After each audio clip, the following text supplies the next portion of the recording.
Bom dia! Estamos ao vivo.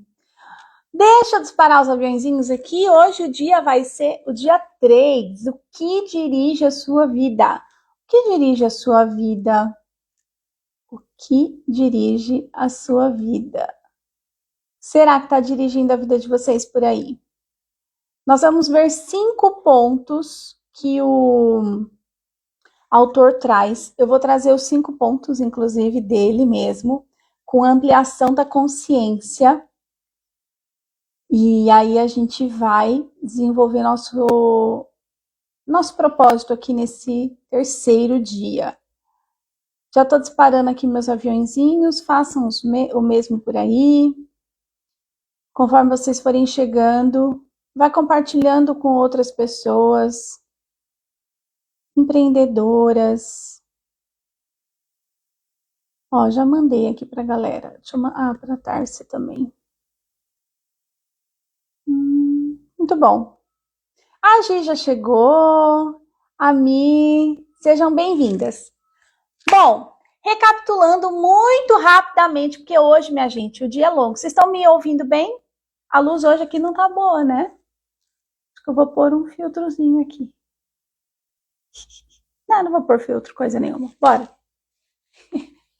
Ó, recapitulando então muito rapidamente o dia de ontem, porque hoje o dia vai ser... Eu quero fazer isso aqui em meia hora, vamos ver se hoje eu consigo, tá? Então, só os pontos... sem recapitular o que foi falado, tá? Do que foi discorrido lá. Então, no dia de ontem, a gente viu o primeiro ponto, que você não é um acidente, né, abençoada? Muito pelo contrário, você é filha única, amada, desejada por Deus e do Criador. Pecado é não praticar o amor próprio, a gente viu isso ontem. O terceiro ponto, a mulher sábia edifica sua casa, a tola destrói. A gente falou desta casa, do nosso corpo, como templo do sagrado, né? O trabalho dignifica e edifica o homem. O trabalho, ele também é um ponto sagrado que vem de encontro com o nosso propósito secundário, aquilo que a gente faz para servir a vida do outro. Tati chegando! Oi, Cris!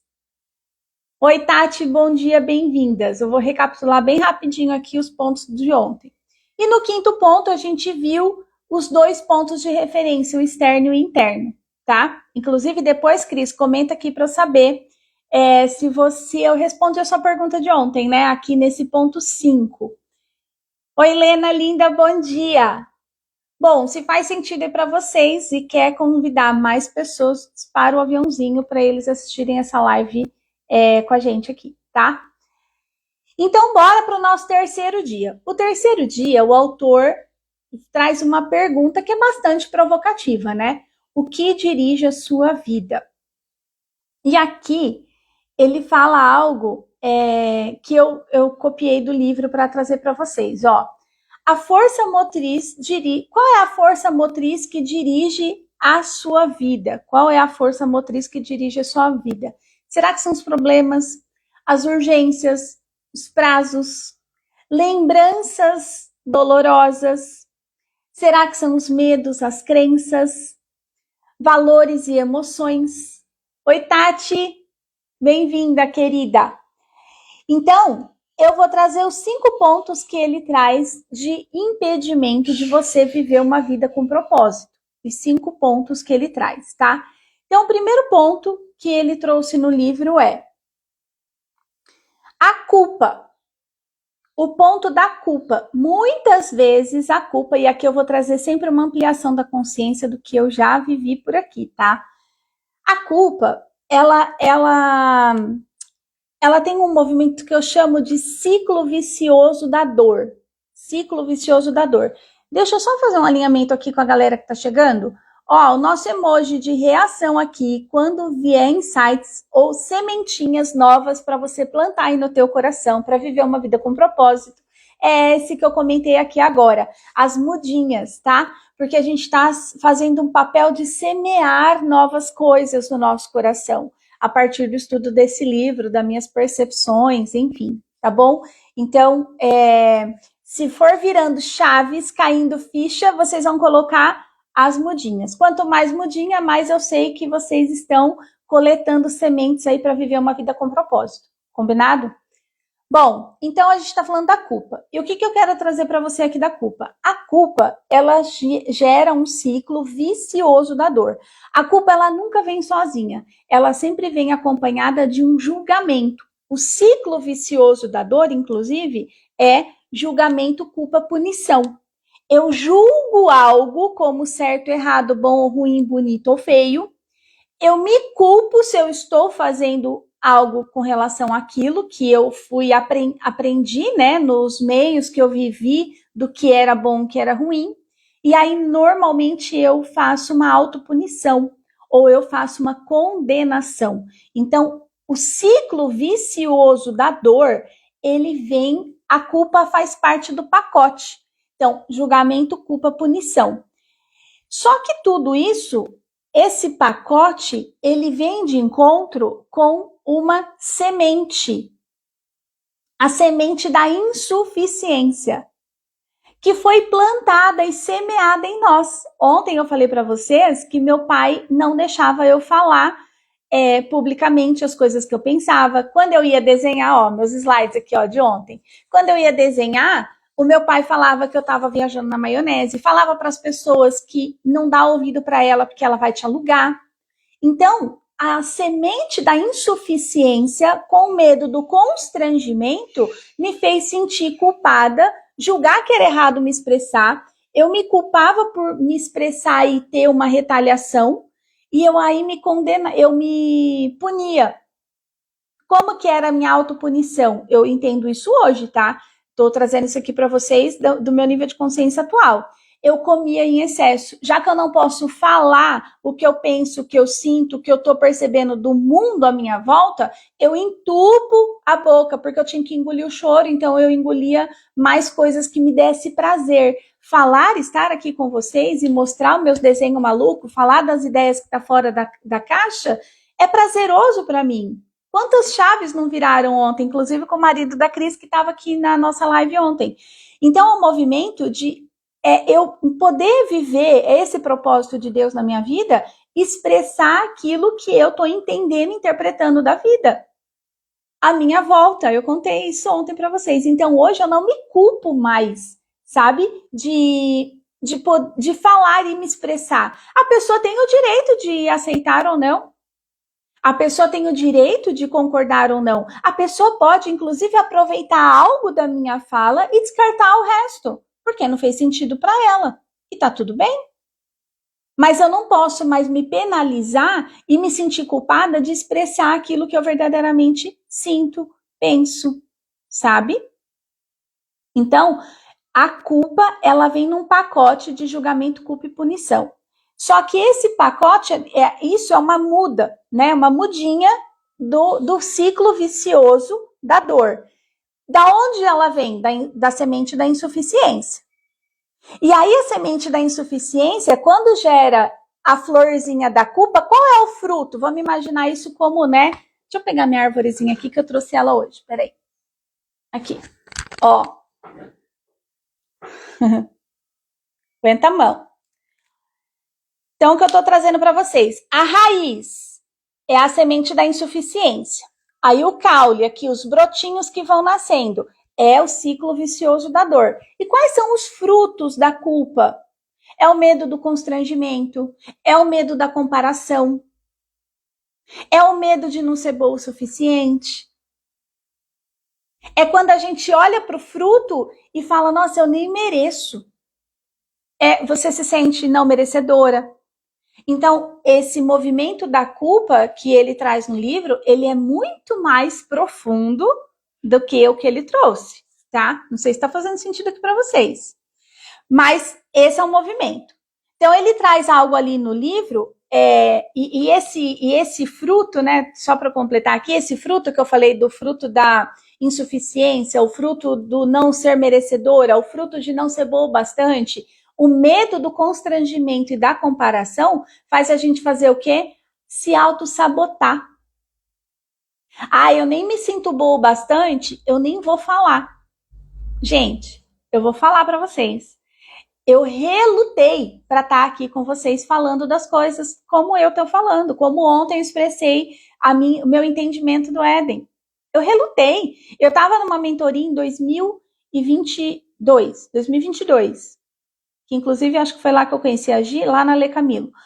Eu estava numa mentoria, eu recebia muitos insights, eu lia e tinha percepções diferentes de muitas coisas, e eu não falava, com medo do constrangimento. Então, esse é um movimento que eu tô desbravando aqui juntinho com vocês. Contei para vocês, né? A primeira vez que eu faço estudo de um livro falando das minhas percepções e entendimentos de um livro. Eu questiono muito o autor. E eu acredito que esse é um movimento crescente, da gente não aceitar as verdades como absoluta. E assim a gente precisa fazer, inclusive com aquilo que a gente julga certo, errado, bonito ou feio. A gente vai ver um ponto lá na frente sobre necessidade de aprovação. E isso tem muito a ver com as autoridades que nos cercou e que conduziu a nossa história. Ontem a gente falou da forma, da inconformidade. Eu tenho vivido esse processo desbravador de sair da forma, ser inconformada. Porque a natureza é por si só abundante, né? E essa centelha divina que habita em nós, ela é uma não forma, né? Olha só, a Gi falando que tua percepção do Éden abriu 1000 chaves aqui. Olá, que delícia, né? Muito rico isso. Movimento. E aí para encerrar o ponto 1, que é o da culpa, o autor diz assim, ó, somos produtos do nosso passado, mas não precisamos nos tornar prisioneiros dele. Isso fez muito sentido para mim. Deus é especialista em dar às pessoas um novo começo. Lembra que eu falei para vocês lá no primeiro dia? Dormir e acordar é vida e morte todo dia. A cada acordar, você está recebendo o sopro divino mais uma vez. É uma nova chance. Você pode sair do ciclo vicioso da dor. Você já está recebendo uma nova oportunidade de fazer nova todas as coisas. Tá? Então, esse é o primeiro ponto. Ponto 1. Ponto 2. Vem de encontro com o ressentimento, a raiva. Será que sua vida está sendo conduzida pelo ressentimento e pela raiva? Vamos olhar para esse ponto aqui. O que eu trouxe aqui? A Tati está chegando hoje, a Tárcia está chegando hoje, a outra Tati está chegando hoje. Eu não vou ficar lendo o livro aqui, tá? Não vou ler, eu vou trazer percepções do livro.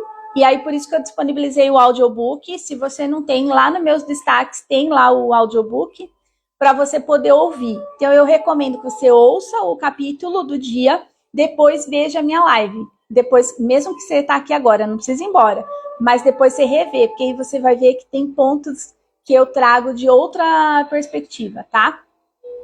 Bom, a gente falando, tua percepção do Éden abriu... isso eu já li. Legal. Segundo ponto, então, raiva e ressentimento. Não tem como a gente falar de raiva sem falar de perdão. Só que antes do perdão, a gente tem um passinho antes. O primeiro passo para a gente não permitir que o ressentimento e a raiva conduzam a nossa vida é o passo da aceitação. A gente aceita o que é como é. Aceita o que foi como foi. Ninguém muda o passado. E o próprio autor falou, nós somos frutos do passado, mas a gente não precisa ficar aprisionado nele. E quem nos aprisiona no passado é aquela serpente tagarela que fica matracando aqui na nossa cabeça. Porque não foi justo, porque não foi isso, porque não foi aquilo. Então, o ponto do ressentimento e da raiva vem de encontro com a aceitação. Aceitar aquilo que é. Já é. E aceitar envolve incluir, lembra no propósito, deixa eu pegar aqui meu desenho, lembra no propósito secundário, aqui ó, nessa parte do que é o que você faz, tudo que você viveu na sua experiência até o momento presente, tudo que você viveu dentro das relações que você teve com seus pais, com seus professores. Só um minutinho. Amor, obrigada. Tudo que você viveu aqui, você faz parte da sua bagagem de experiência. Então a gente tem que olhar para as histórias e dores que a gente viveu nas relações dentro do nosso propósito primário e entender que você só é quem você é hoje por tudo que você viveu.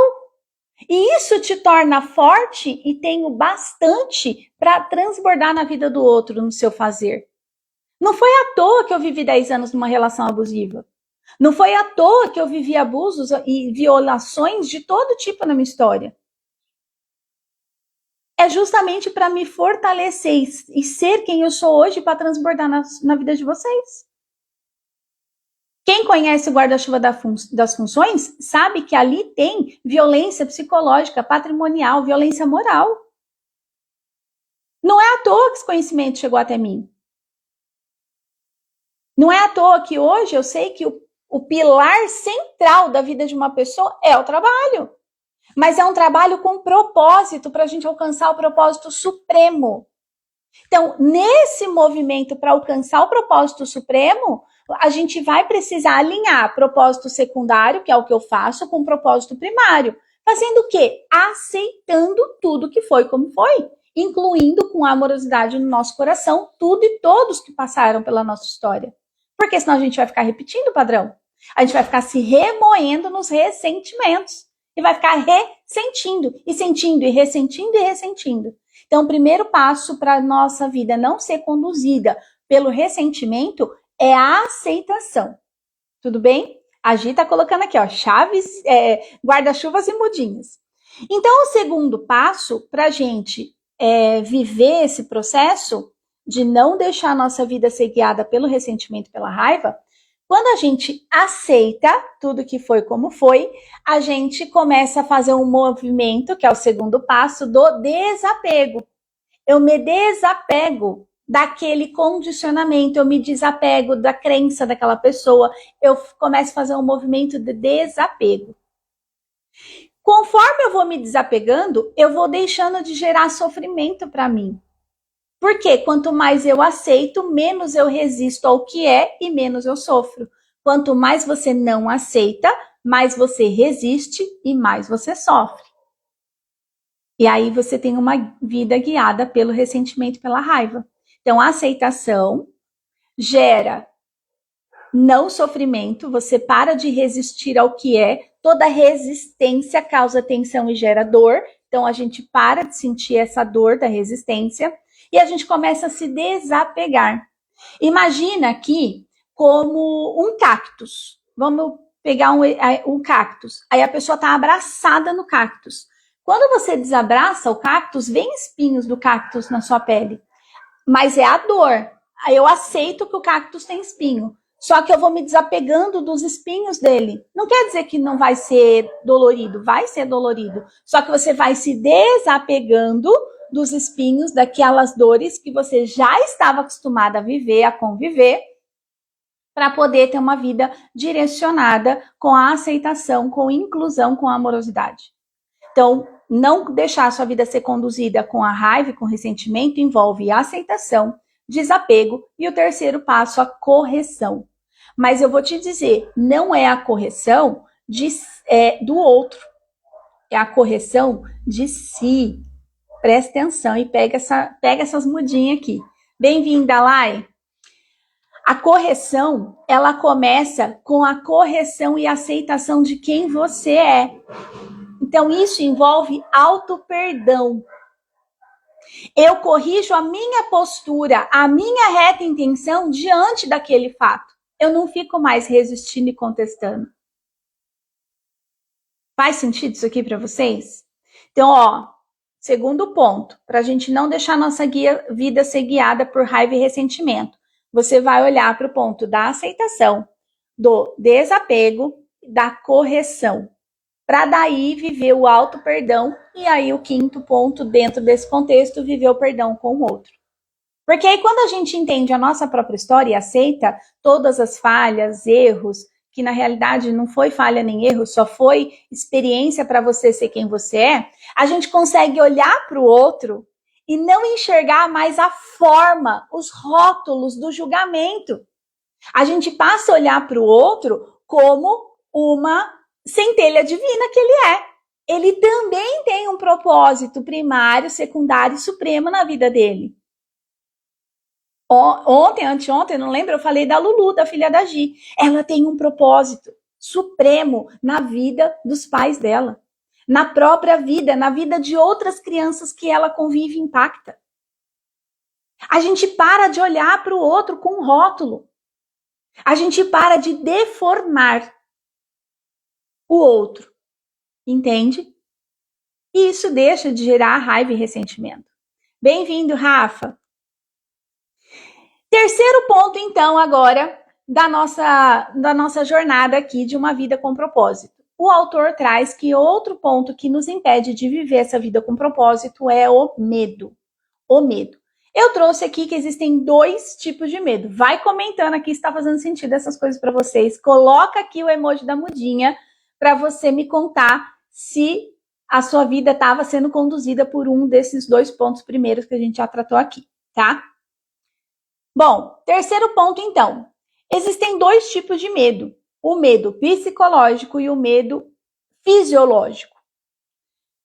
Qual é a diferença entre eles? O medo fisiológico é aquele medo natural de sobrevivência. A gente tem aqui no nosso cérebro, no nosso cérebro, né? Tem uma parte aqui atrás que ela é o nosso cérebro primitivo, digamos assim. Ele é conhecido assim. E aí o nosso cérebro primitivo, ele é aquele do luta ou fuga. Você está diante de um perigo real. Diante de um urso numa floresta, diante de um leão. Ou você está diante de um episódio de atropelamento. Você está atravessando uma faixa de pedestre e vê um carro muito rápido. Você está diante de um perigo real. Isso é um medo fisiológico. Você vai ter uma reação. Só que isso é incontrolável. Isto é um ponto de que quando o seu corpo entende que você está num risco eminente de morte, ele dispara uma descarga que traz emoções para o teu corpo, tanto que é muita adrenalina, nossas extremidades ficam bem quentes, a nossa cabeça fica quente, as nossas pernas ficam naquele movimento de correr. Isto é, sua pupila dilata, isso são reações químicas do nosso corpo diante da iminência de morte. Isso é um medo fisiológico, é natural, todo ser humano tem. É para preservação da sua vida. E o medo psicológico, que é o que o autor traz, só que ele não traz com esse contexto que eu trouxe aqui, dessa diferenciação, é o medo psicológico, é o medo que traz dos condicionamentos que a gente viveu. Os medos que estão no nosso hipocampo, no cérebro das memórias.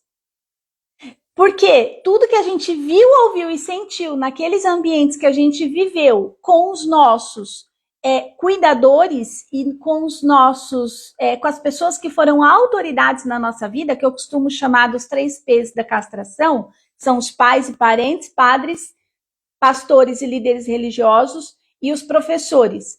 Tudo que a gente viu, ouviu e sentiu ali até os 7 anos e depois a cada setênio foram repetindo, a gente aprendeu a sobreviver naqueles traumas. Então, olha o que eu contei para vocês. Eu parei de falar coisas que eu acreditava, coisas que vinham na minha cabeça, coisas da minha interpretação de histórias que eu lia, porque eu tinha medo do constrangimento. Quando eu ia chorar no quarto, o que meu pai fazia? Vinha com a cinta. Quer motivo para chorar de verdade? Eu registrei repetidas vezes, não foi uma, repetidas vezes esse medo. Então, falar em público para mim hoje é muito desafiador. Só que é exatamente aqui que está o meu propósito. Exatamente aqui que está o meu propósito secundário. Eu tenho que falar. É a comunicação que vai trazer para mim o cumprimento do meu propósito secundário, para eu poder, dentro das experiências que eu tive com o meu propósito secundário, colocar isso a serviço da vida dos demais. Tá aqui, ó, isso está diretamente linkado com o meu propósito supremo. Então, quanto mais eu fico paralisada com medo psicológico, menos eu vou alcançar a abundância que eu tenho direito como filha única do Criador. Oi, Josi! Bem-vinda, riqueza! Então, pega aqui essa chave. Terceiro ponto é o medo. Então, observa aí se você está deixando o medo conduzir a sua vida, tá? E se eles são reais, se o perigo é real, aí a gente vai pensar em como resolver esse perigo real. Mas muitas vezes os medos que nos paralisam é medo do julgamento, é medo da crítica, é medo do constrangimento, é medo da comparação. São medos psicológicos, tá? Tá fazendo sentido aqui para vocês? Coloquem o emoji da mudinha para eu saber esse emoji aqui, ó, para eu saber se está fazendo sentido aí para vocês, tá? Quarto ponto que o autor traz para que nos impede de viver uma vida sem o que nos impede de viver uma vida com propósito. Eu travei aqui porque eu li uma coisa que eu escrevi, que é um versículo bíblico aqui que fala do ponto do medo, que diz assim, ó, o medo, o autor traz algo que é assim, o medo é um encarceramento voluntário, que o impedirá de se tornar no que Deus pretende que você seja. E aí eu trouxe o versículo bíblico que diz assim, no amor não existe medo.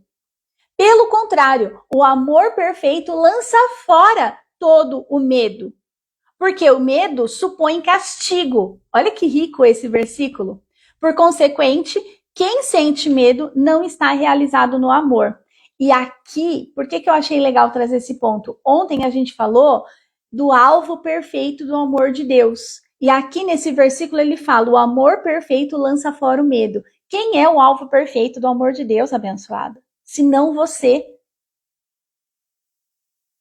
Entende? Então, quando você ama e pratica o amor próprio, como a gente colocou ontem, a gente não tem mais medo.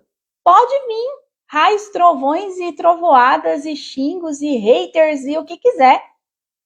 Você tá firme com a sua casa na rocha, com seu propósito bem definido, a sua vida.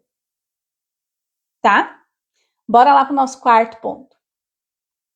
Ele diz que tem pessoas que se impedem de viver uma vida sem propósito, que impedem, né, elas de viver uma vida com propósito, é o materialismo, tá? E aí ele fala aqui sobre esse ponto de referência do material. A gente falou isso ontem no ponto de referência externo. É quando a gente coloca a nossa felicidade, a expectativa da nossa felicidade no que está por vir. Então, quando eu tiver o carro X, eu vou ser feliz. Quando eu faturar X, eu vou ser feliz. Quando eu casar, eu vou ser feliz. Quando eu tiver filhos e quando tal coisa. A gente coloca a referência no externo. E ele fala que muitas vezes, e eu lembrei de um caso, né? Inclusive um professor que trouxe numa aula, que ele disse assim, que uma pessoa que ele conhecia era, tipo, tinha muita grana, e aí esse cara perdeu muito dinheiro numa negociação financeira. Não demorou 2 dias, ele apareceu morto, que ele se matou, ele se suicidou. E ele deixou uma carta dizendo que ele se suicidou porque ele perdeu tudo. Mas ele tinha perdido muito dinheiro. Inclusive, isso me marcou e eu trouxe isso para você. Porque, na verdade, quando a gente está firme aqui no nosso propósito primário e secundário, por mais que a gente perca tudo, porque nunca a gente perde tudo, tá? A gente nunca começa do zero. Isso é uma bobagem. Por mais que a gente perca tudo, ainda que você perca, algo em você precisa amadurecer para você continuar florescendo. É como a introspecção da semente. É o ciclo. Eu já morei em lugares, e isso me fez lembrar a minha própria história. Já morei em porão de casa, já morei em fundo de oficina, já morei em vários lugares quando eu saí da relação abusiva. E aí eu me sentia colocada à prova todo o tempo. Eu me sentia colocada à prova todo o tempo. É como se eu falasse, nossa, mas Deus está comigo mesmo. É para eu viver tudo isso? Sim, era. Era. Tudo foi como tinha que ser. Eu fui empreender na confeitaria, quebrei a cara numa parceria. Saí de um trabalho, fiz uma arruaça, mudei de cidade, fiquei 1 ano naquela cidade, numa confeitaria aberta, que não durou meses, e eu continuei trabalhando da minha casa. Entende? Então aqui, quando a gente tem essa certeza, essa segurança de que a minha vida é muito mais preciosa, não é o materialismo que guia ela. Porque tudo que você perde, com certeza, não era para ser seu. Você vai ter algo muito maior. É como se Deus dissesse assim: me dá o seu ursinho que eu tenho uma coisa muito maior para você. Acho que tem uma imagem dessa outro dia que eu vi no Instagram. Deus dando um ursinho, pedindo para a criança um ursinho pequenininho e escondendo um ursinho muito maior. Nada, absolutamente nada é por acaso. Então, olha para os eventos, a gente falou isso ontem, né? Olhar para os eventos à nossa volta e prestar atenção nos sinais. O que isso quer me contar? O que eu preciso aprender com isso? Esse é o movimento. Eu tenho aplicado isso na minha vida aqui, ó. Dia após dia. Márcia, bem-vinda. Então, o que a gente precisa, né? E aqui o autor diz assim, ó, nesse quarto ponto. Autoestima e riqueza material não são sinônimos. Nosso valor não é determinado por nossas posses. E Deus deixa claro que as coisas mais valiosas da vida não são os bens materiais. Isso também é verdade. Quando a gente tem uma médica que ela é médica oncologista de pacientes paliativos. E ela fala que no fim da vida, o que as pessoas se arrependem é de não ter amado mais, conversado mais, dito que ama. Não é as coisas materiais. Quando a gente morre, o que a gente faz? Tudo fica. Tudo fica. Nada vai. Tudo para nós está emprestado. Emprestado. O veículo que você precisa para transbordar e cumprir o seu propósito supremo nesta vida vai ser colocado no seu caminho. Você vai sentir a necessidade. Quando eu vejo, né, esses caras, sei lá, tipo o Pablo Marçal com jato, quando eu vejo, ele precisa disso para chegar mais rápido nos lugares, para alcançar mais vidas. Eu não olho para aquilo como uma esnobação, não, eu olho para o número de pessoas que o cara impacta. Eu falei isso para vocês aqui, ó. Quanto mais a gente alcança o nosso propósito supremo, mais pessoas e conexões, dinheiro, tempo, energia e dinheiro, nossos recursos vão ser utilizados para servir cada vez mais a vida. Não tem nada de errado nisso. Entende? Tá fazendo sentido aqui para vocês? E aí a gente entra no nosso quinto ponto. O quinto ponto de hoje que te impede de viver uma vida com propósito é a necessidade de aprovação. Necessidade de aprovação. Pega essa. Aqui o autor diz: infelizmente, quem segue a multidão quase sempre acabam perdidos nela. É muito real isso, né? A gente já conhece efeito manada. E aí ele fala assim, ó, eu não conheço todas as chaves do sucesso, mas com certeza uma chave para o fracasso é tentar satisfazer todo mundo. E aqui vem muito de encontro com esse movimento daquilo que a gente viu, ouviu e sentiu. Ouviu do que era certo, do que era errado, bonito ou feio, bom ou ruim, segundo os nossos cuidadores e autoridades. Muitas vezes, olha o que eu contei para vocês.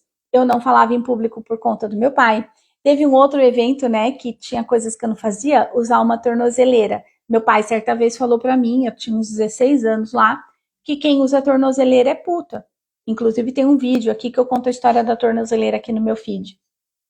Que eu rompi essa barreira da obediência cega. A gente tem muitas vezes uma fidelidade oculta, um medo da desaprovação. E às vezes a pessoa nem tá por perto.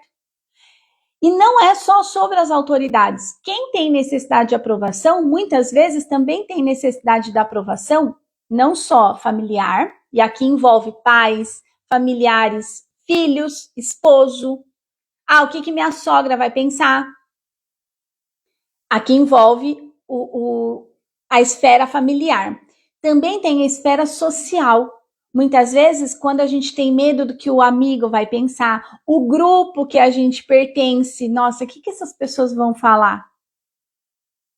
Eu não tenho tantos amigos, né? E o que acontece conforme a gente vai evoluindo? mentalmente, conscientemente, quando a gente vai buscando novos rumos, naturalmente, lembra que eu falei da aceitação e desapego? Naturalmente, pessoas vão se distanciando, porque as pessoas não querem, de repente, caminhar naquela direção que você está indo. Então, tem amigos que eu amo do fundo do meu coração, mas que a gente não convive mais. E nesse movimento, eu comecei a conviver com outras pessoas.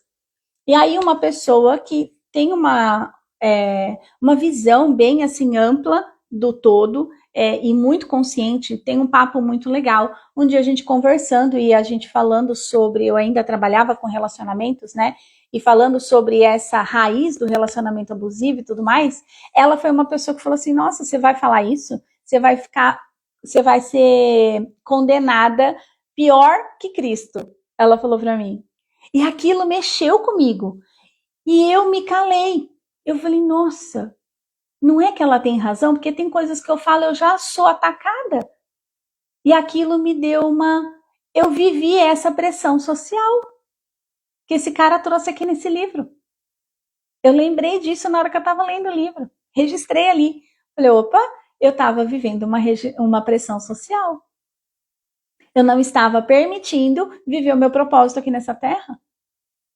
Então, pressão familiar, pressão social e também uma pressão, muitas vezes, a social, que tem ali a ver com os amigos, mas do todo, da comunidade, do país, do lugar que você vive, desse lugar maior. Então, sei lá, vou dar um exemplo lá da Gi, que está no sul. Toma chimarrão. Aí, se eu tomo chimarrão aqui, de repente eu fico com receio das pessoas, dos paulistas, falar, agora tá dando uma de gaúcho? Aí eu fico com aquele medo do constrangimento, da sementinha da insuficiência. Ela dá uma brotadinha ali. Então a gente tem que ficar atento para a necessidade de aprovação, ela também é mais ampla do que ele traz ali no livro, tá? Olha, 9h37. Faz sentido isso aqui para vocês? Contem aqui para mim, para eu saber se fez sentido. Aí, nesse capítulo, ele avança com vantagens de viver uma vida com propósito, que eu preferi não falar muito sobre elas, mas eu vou contar elas aqui para vocês, só para a gente ter no nosso radar. Oi, Daisy, bem-vinda. Só para a gente ter aqui no nosso radar. Então, a gente falou, dentro dos pontos de hoje, os 5 pontos que te impedem de viver uma vida com propósito. Quais são os 5 pontos? A necessidade de aprovação, o medo, tem que olhar a colinha. Me ajudem aí. A culpa, o ressentimento, né, e a raiva, a necessidade de aprovação, o materialismo. Materialismo, medo, necessidade de aprovação, raiva e culpa. Os 5 que nos impedem de viver uma vida com propósito. Aí ele propõe no livro, minha gente, que eu não quero me aprofundar, porque amanhã, o 4º capítulo fala de eternidade. E aí, amada, na hora que eu li aquele negócio, é igual o 6º. Eu tô no 6º dia, né? Ontem eu li o 6º dia.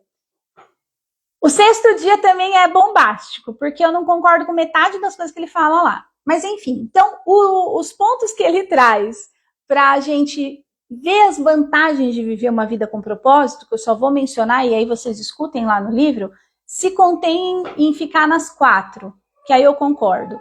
A 5ª você escuta, mas depois você volta amanhã para a gente conversar mais profundamente sobre isso, tá?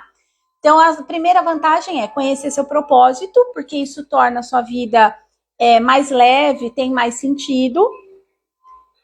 O segundo ponto é simplifica a vida quando você conhece o seu propósito, né?